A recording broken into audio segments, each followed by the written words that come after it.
How's it going, everybody? Welcome back to the Pentagon Challenge here on Football Manager 2020. Hope you guys are doing well. Hope you've had a good week. We're back for another update today. It's the update for the 2042-43 season. So what, we're sort of 24-ish years now into our career as a manager. And of course, we've come pretty close to completing the challenge. We've lost in the Champions League final. We lost in the semi-final. But let's go and see how we've done this campaign anyway. So as always, I'm going to start with the transfers that have come in and left the club. And as you can see, we've spent a massive amount of £493 million overall. A lot of that is with additional fees, so take that with a pinch of salt. And brought in actually £322 million worth of players into the club. Now, we did have quite a lot of money left over from last year, if you remember. We didn't really spend a lot of that. So we do have, we did have a lot of money, and of course with the money coming in from competitions and stuff like that, we had quite a bit of money to spend. The first player coming in with quite a lot of incentives was Nicholas Schreiner. I think this guy's great. Really, really, really good player for, the value that we bought him. A young Belgian midfielder coming in from Chelsea. And 20 passing, you can just see mentally, physically and technically is a superb player and a real good player. And I think for that value as well, it's a nice signing, fits into sort of the system and how we play. So yeah, I think that was a good player, and obviously we'll look at him and his performances a little bit more shortly. Next one was Pepin Kudemans. You guys may remember him. We managed him at Inter. We had a season with him at Real Madrid as well. Not a bad striker for £65 million. I think technically, mentally and physically, again, he's good in all the areas we need him to be, really. Concentration is a little bit low. Same as positioning. But other than that, as like corners, weirdly, are pretty high. Dribbling, finishing is all good. Decent composure as well. Great physically. So I think it's a backup option, as a rotation option as well as a good striker. Next up was a loan player. I spoke about loan players a little bit in the last episode. Whenever I needed a half-decent player, especially, at Real Madrid, we can sort of have free roam of who I want to pick. I needed a half-decent player to fill a backup role, and I didn't really want to spend the money. So we got Park Jung-hyung in on loan. He's a midfielder who's actually Belgian. He represents Belgium at international level, and of course he's playing for Spurs. Not a bad player at all. Decent passer of the ball, decent first touch. Mentally he's good as well, and physically he's okay. So as a backup option, as a player, he did the job. He was good for us this season. Next up is a centre-back, 1st January signing, Mathis Chevalier. A very, very good defender, to be honest. Great physically, really, really quick centre-back. 6'2" as well. Positioning is good. Good marking. Decent heading and tackling as well. And great jumping reach too. So, as a defender, 21 years of age as well, he's only going to get better. Already 5-star of current and potential ability. So, you know what sort of player we're getting there. And I think that's a really, really decent feat for him. And only on 120 grand a week. Next up, we started spending big. Christopher Osheng, coming in from Man City, £110 million, 29 years of age now. But geez, he does look amazing. Where do you start? 18 finishing, 17 composure. Physically, he's beautiful. Great penalty taking, great technique. Just everywhere. He could play all across the attacking areas, I think. He could even probably play as a central midfielder, a winger. A perfect player, really. And we will be talking about him a little bit more. Media description, elite striker. And we didn't stop there in terms of strikers either. We brought Alassane Abagora in. He cost a grand total of 136 million. Again, a lot of additional fees on that. And again, another very, very good striker. We've signed 2 forwards, and that's what we've lacked at Real Madrid. That's what we've lacked for the last number of seasons. Someone that I know is going to put the ball in the back of the net 20, 30 times a season. So to sign these 2, I think we're going to get that as well. In between that as well, we activated the release clause for Vitaly Prysyasynyuk. I hope that's correct. Belarusian central midfielder, just as a backup option. He's actually classed as homegrown. He played in Spain for a long, long time. And again, as another backup option, I don't think he's too bad at all. The players that left the club, the biggest one was Mark Hej. Been a fantastic player for us, but refusing to sign a new contract. His contract was up at the end of the season, and we got that money for him. 100 odd million of that was up front as well. So that really helped towards us signing our goals this season. Great player, but obviously, with him not wanting to sign a new contract, we moved him on. Mark Martin, the big Englishman, he's gone to Arsenal. Still only 26. The board weren't too happy with this one because they'd actually signed him for 100 million just a few seasons ago, so they've lost a bit of money on him. Fabio Moreira, he wanted a new challenge and left. Probably could have got a little bit more for him, but I think if you look and compare Maria to the likes of Oshieng, there's just a clear difference in the type of player and how good they are. Tony Bellado as well. I'm surprised we got almost £40 million for this guy. He left as well.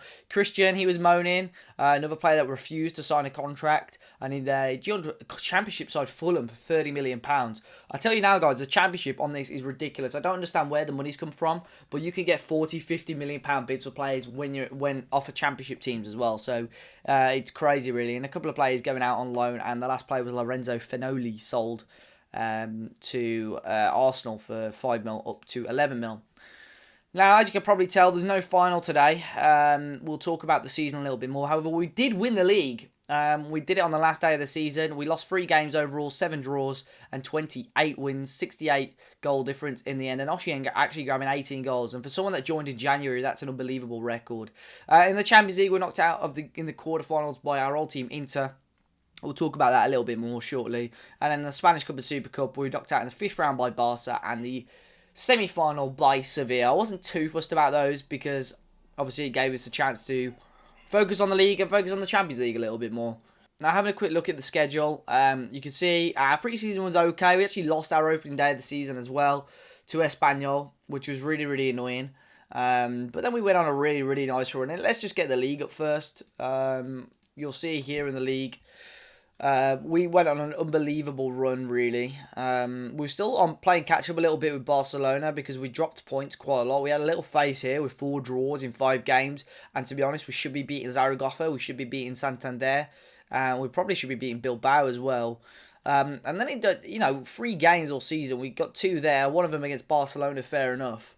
But a really, really strong season. I do feel we deserved to win the title in the end. I was really, really happy that we had won the title. In the Super Cup, as I said, we lost out to Sevilla 1-1. We drew and they scored 92nd minute goal and then beat us on penalties. And then in the Champions League, we had our group was Braga, Monaco and Shakhtar. To be fair, we made quite hard work of it. We actually lost 2 of the games. We did qualify on the final day, beating Monaco 2-1. We then played Liverpool, beating 5-0 on aggregate. Beating quite comfortably. Schreiner scoring in the first leg. And then in the away leg, we smashed them. Santa Maria, the defender, scoring twice. Bangura and Gary Telford all getting on the score sheet. And then in the quarterfinal against Inter, was fuming. I felt this was a winnable game. We've beaten them. They did beat us last season, to be fair. But on our road to the final, we beat these. They had a 2-0 lead in the first leg. And we absolutely smashed them in the second leg, guys. Let me see if I can get the stats up for this game. 30 shots to their 3. And I was gutted that we only managed to grab 1 goal, and it was really late as well. If we got that any earlier, I think we could have put real pressure on them to go and get the win. So it was a real shame, really, not to get anything out of that game. And finally, the Spanish Cup, we beat Leganes, we beat Levante, and then we came up against Barca and again lost on penalties. Now, in terms of stats, as I say, guys, like our top goal scorer this season was Oshieng. He came in January and managed to score 18 goals in 19 games for us in the league. In the Champions League, he played 4 and didn't score, which was a little bit frustrating. So 25 games, 19 goals, which is a really, really decent return. And I'm hoping that he can be, the fact that he scored 21 goals since January, I think that bodes really, really well for next season. And we're going to have a goal scorer. In terms of the next top goal scorer was Sergei Ponikarov. Now, Ponikarov started playing on the left wing a lot more. I actually don't mind him there. He's almost like an inside forward. He's almost perfect for it. His long shots and passing is a little bit low. But everything else, he's tall as well. He's quick and finishing, good on the ball. I think he could be a real danger. And having him and the 2 boys like Bangura and Oshieng up there, even Kudemans had a really, really strong start to the season. If we really needed to, could play on the left wing as an inside forward. He's very, very good as well and very quick and tall. So we have got options there. There are areas that we maybe should look at strengthening, but I don't think we're going to have a huge amount of money. I spent a lot of it this year, but I'm pretty happy with our squad. I don't think any major outs or major ins are going to happen next season, but we do have a really, really solid 11, and I think it's just a matter of time. Like, you guys know how strong our team is. If we wanted to, we've just got to have our shooting boots on and we will score goals. We will, we beat teams in the league. We scored 5 goals a number of times.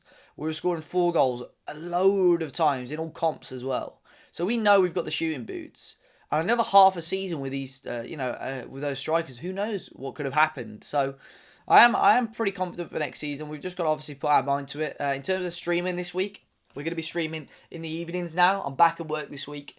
So from about 7 p.m. every night on twitch.tv/Dave as a party, up until about, as I say, about a couple of hours, so maybe 7 till 9, half 9.